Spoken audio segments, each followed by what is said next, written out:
Going on, guys? What it be? Back again to talk a little bit about my M4 military again. Uh, so when I first got this knife, I didn't think that I had mixed feelings. I've been waiting a long time for this knife. Um, I didn't quite get into the hype of this knife in the beginning. I didn't really um, over expect what I was going to be getting.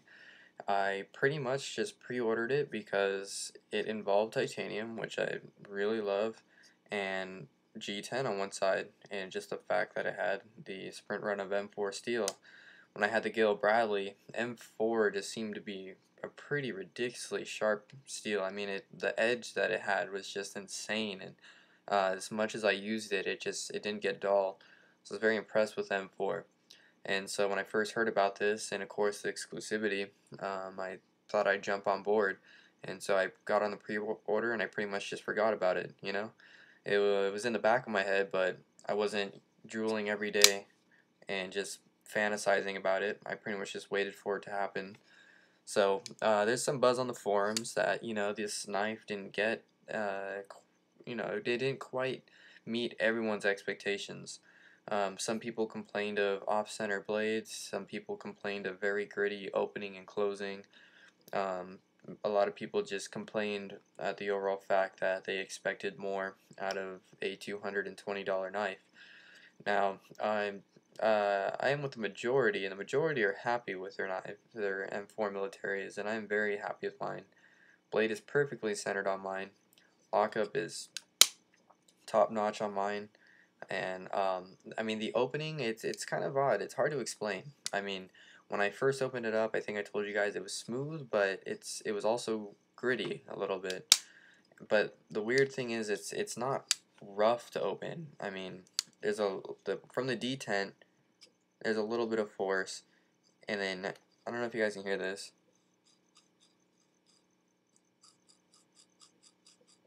If you guys can hear that, it does sound like there's rubbing, but with that roughness, it's very smooth. I don't have any difficulty using my thumb to slide the blade in and out. So I mean, and I just feel that that'll probably wear out, just with time of opening and closing and using. So I'm not worried about that. And I just feel that people are being a little bit too nitpicky with this knife. I mean, $220 is a lot of money, and it is a lot for a knife.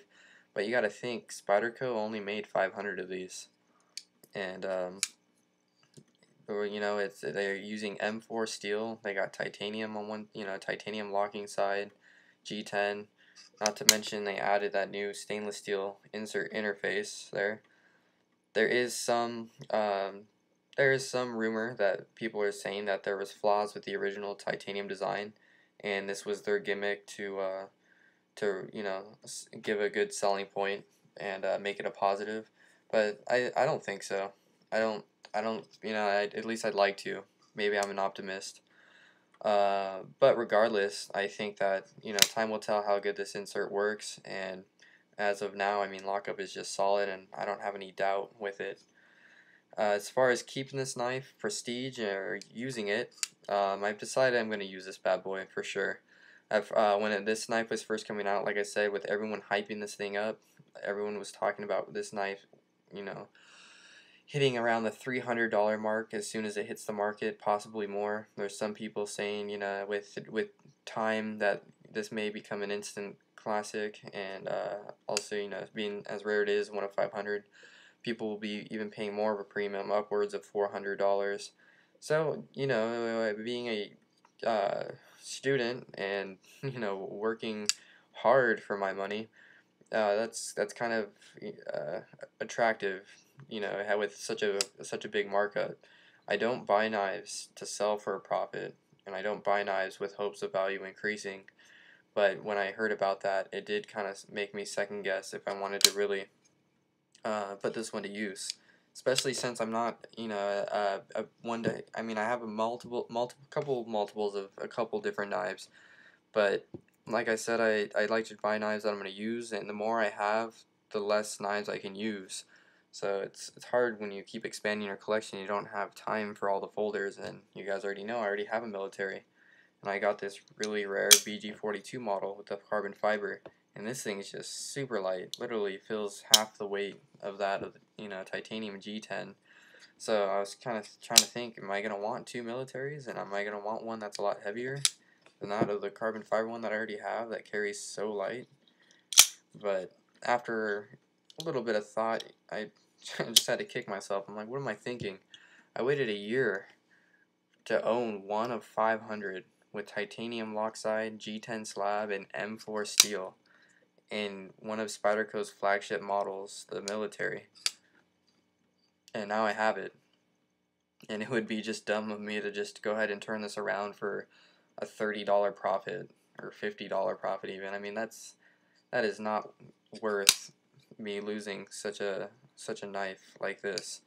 So I'm definitely going to start using this. I'm going to put this in my pocket tomorrow actually, and definitely start working with this and put it to some good use. And I have to give a shout out here to Solo's Knife Reviews for throwing out that video of him already putting his M4 military through a tire.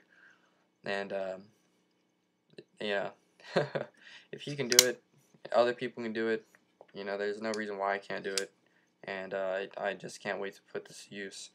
So this video is pretty much a big rant, I realize, so probably end it at this note, but just to recap, I am completely satisfied with my knife. I think $220 was well spent. I am completely satisfied with the centered blade, the titanium and G10, the grippiness of the G10, this nice smoothness of the titanium, which makes it easy to clip into the pocket, slip it out. I am satisfied with the lockup, satisfied of the lockup sound, super solid, and I'm just satisfied overall with this entire knife as it is, and I'll let you guys know more once I get some pocket time with it, as I try to do.